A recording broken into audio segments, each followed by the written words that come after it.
6:48 right now on your Friday morning. Time for the morning rush. One person is in police custody after a shooting at a protest over a statue of Don Juan de Oñate.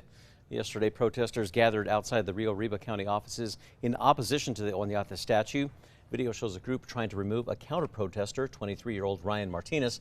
He is then seen pulling a gun and shooting towards the group. One person was hit. He was later arrested. The condition of the person who was shot is unknown. Well, a man who shot and killed another man is avoiding a prison time. In July of 2022, police say that Michael Koester caught his roommate's two teenage daughters and another girl getting intimate with a 15-year-old boy. Koester dragged him outside. That's where the teen called his father, Raul Gallegos. At some point, Koester shot Gallegos. Yesterday, he pled no contest to involuntary manslaughter. He now faces up to 6 years of probation. New Mexico State Police are investigating an officer-involved shooting in Artesia near 7th Street and Missouri Avenue. Around 9 last night, Artesia Police and Eddy County Sheriff's deputies made contact with a man, and police say during a foot chase, shots were fired and the man was injured. No officers were hurt, and state police are taking over the investigation. Zoe. We are looking at a fantastic Friday of weather with a flip of the switch beginning to start. More moisture is arriving, breezier conditions. It will be a bit cooler today, but the real cool down will arrive by next week.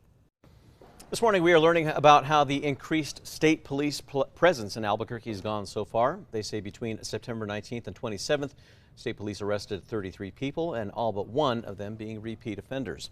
They also say that 2 guns were confiscated, one of which was reportedly stolen. NMSP says that they made more than 1,300 traffic stops as well. Experts are now weighing in at the gerrymandering lawsuit against the redrawn New Mexico congressional maps. Republicans have to prove that there was intent to dilute the GOP vote and that it had an effect on elections. That trial is expected to conclude today. Well, some parents are expressing frustration at a New Mexico high school that is raffling off an AR-15 to raise money for students. Logan School District's Superintendent Dennis Roach says the culture of guns in the area is normal, but many parents say that they are still concerned. Roach says that the AR-15 will at no point be on school grounds, and whoever wins the raffle will need to be of legal age and pass a background check. Zoe. It may be a quiet and calm start to our day, but by the afternoon, our Metro Threat Index will be at a 3 out of 10 because isolated showers and thunderstorms later this afternoon and evening are possible, as well as a bit of a breeze with gusts up to 35 miles an hour. The Office of the Superintendent of Insurance for the state of New Mexico is now working with law enforcement to deal with a debilitating ransomware attack. A spokesperson for the Department of Information Technology said that at this point there's no evidence that any data being taken, and that the attack is still under investigation. Well, the Albuquerque International Sunport is now working to update their iconic wooden chairs by refinishing and reupholstering them. They've been a staple in some parts of the airport in one capacity or another for more than 80 years. Only a few have been updated so far, but they plan to finish around 700 of them.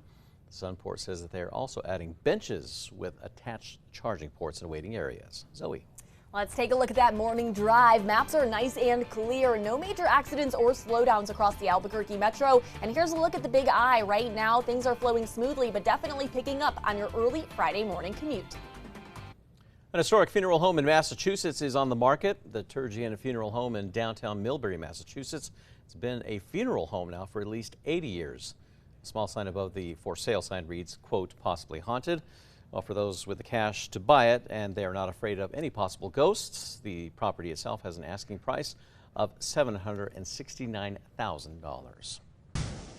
Time now for the 5 facts. At number 5, travelers heading through the Albuquerque International Sunport may soon have some more comfortable seating options as the airport works to upgrade its look while preserving its history. The Sunport is now working to update their iconic wooden chairs. Instead of throwing the chairs out, the Sunport is preserving them by refinishing and reupholstering the chairs that have been around, some for more than 80 years. At number 4, we are learning about how the increased state police presence in Albuquerque has gone so far.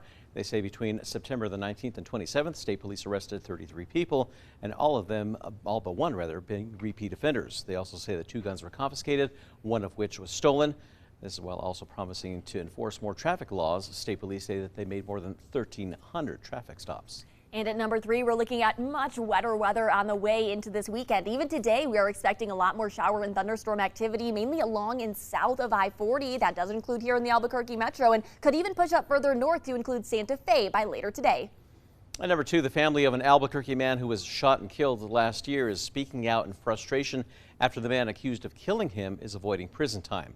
In July of 2022, police say that Michael Koster caught his roommate's 2 teenage daughters and another girl getting intimate with a 15-year-old boy.